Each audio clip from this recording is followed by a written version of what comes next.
Il est 18 h à Abidjan, c'est l'heure du Flash Info. Bonsoir à tous et bienvenue si vous nous rejoignez sur RTI 1. On commence avec cette information en bref. Fin de mission pour l'ambassadeur du Liban en Côte d'Ivoire. Le diplomate Ali Ajami est allé faire ses adieux au chef de l'État ivoirien Alassane Ouattara. Il aura passé 6 ans dans le pays. Vous aurez les détails dans le 20h.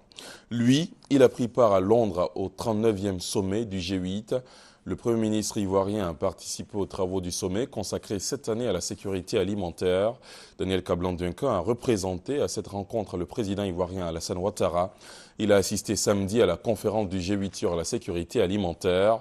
Elle a réuni les chefs d'État et de gouvernement des 8 plus grandes puissances économiques du monde, notamment l'Allemagne, le Canada, les États-Unis, la France, l'Italie, le Japon, le Royaume-Uni et la Russie. 30 milliards de francs CFA, c'est le montant des 2 conventions de financement que viennent de signer le gouvernement ivoirien et l'Union européenne. Elles concernent la filière sucre et banane. La cérémonie a eu lieu il y a quelques heures seulement au plateau. Cet appui devrait améliorer la compétitivité des produits concernés ainsi que les conditions de vie des travailleurs.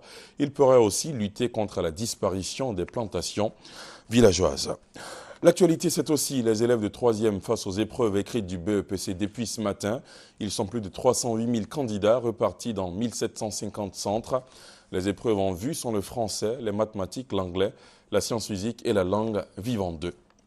Espérons que les résultats de ces examens du BEPC seront satisfaisants. En tout cas, ceux du CEP le sont.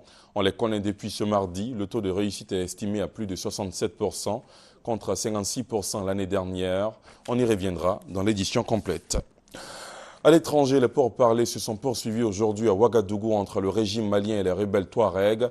Le médiateur, le président burkinabé Blaise Compaoré, a proposé aux 2 parties un projet d'accord. Ce dernier doit permettre à la tenue à Kidal de la présidentielle prévue le 28 juillet prochain, une élection destinée à aider le pays à sortir de la crise. Reportage. Les discussions engagées depuis 3 jours par Blaise Compaoré seraient sur le point d'aboutir. La séance entre les frères ennemis maliens qu'il a présidée hier après-midi a semble-t-il permis de lever les points de blocage et de dissiper la méfiance entre les 2 parties. La médiation a d'ores et déjà obtenu un accord de principe, dont retour pacifique de l'armée et de l'administration malienne à Kidal avant la tenue de la présidentielle. On ne peut pas accepter le principe de l'intégrité territoriale et de la continuité de l'État malien et refuser que l'armée malienne se déploie sur toute l'étendue du territoire. Maintenant, il s'agit de définir les modalités de retour de cette armée. Le projet d'accord que les 2 parties sont allées soumettre à leur base propose un retour graduel des forces armées maliennes à Kidal et un cantonnement des éléments des groupes armés Touaregs. Toutes ces opérations pourraient être encadrées par des éléments français stationnés à Kidal et par la future force onusienne qui doit se déployer début juillet. La communauté internationale est fortement impliquée politiquement et militairement aux côtés des Maliens. Donc toutes les dispositions sont prévues dans l'accord pour qu'il n'y ait aucun incident, aucun désagrément qui puisse rompre la confiance. Une commission mixte de sécurité réunissant les 2 camps est prévue par le projet d'accord de Ouagadougou.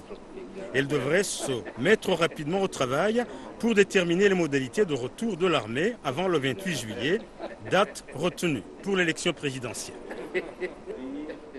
En Afrique du Sud, nous sommes au 4e jour d'hospitalisation de Nelson Mandela. L'homme de 94 ans reçoit des soins pour une infection pulmonaire à répétition. Madiba se trouve dans une clinique de Pretoria, désormais sous surveillance policière. Les informations données par la présidence sud-africaine sont les mêmes. Mandela est dans un état grave, mais stable. Rien de rassurant pour toute la nation sud-africaine. Et puis on termine en sport football.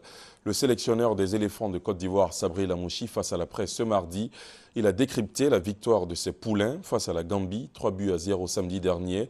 Sabri Lamouchi s'est aussi projeté sur l'expédition de Dar es Salaam en Tanzanie.